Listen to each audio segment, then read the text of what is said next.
ఏదో నా మానాన్ని నేను నాకు తెలిసిన వంటల్ని వీడియోస్గా చేసి యూట్యూబ్లో పోస్ట్ చేసుకుంటుంటే మొన్న ఈ మధ్య నేను మార్కెట్కి వెళ్ళినప్పుడు నాకు తెలిసిన ఒక ఆమె నన్ను ఆపి మరి ఏంటి యూట్యూబ్లో వీడియోస్ చేస్తున్నావంట, అసలు యూట్యూబ్లో వీడియోస్ చేసి కూడా డబ్బులు సంపాదించడం అదొక పనా, ఎంత చదువుకున్న అలాంటి పనులు చేయొచ్చా అని ఎటకరంగా మాట్లాడింది.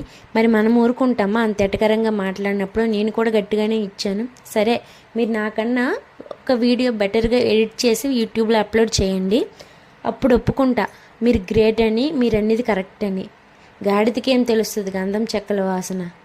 ఒక వీడియోని చూసినంత ఈజీ కాదు, దాని వెనక 1 మినిట్ వీడియో కోసం ఎన్ని గంటల హార్డ్ వర్క్ ఉంటుంది అనేది ఒక యూట్యూబ్ క్రియేటర్స్కి మాత్రమే తెలుస్తుంది.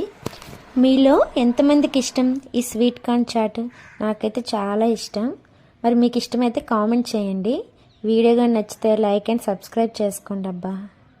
Thank you for watching.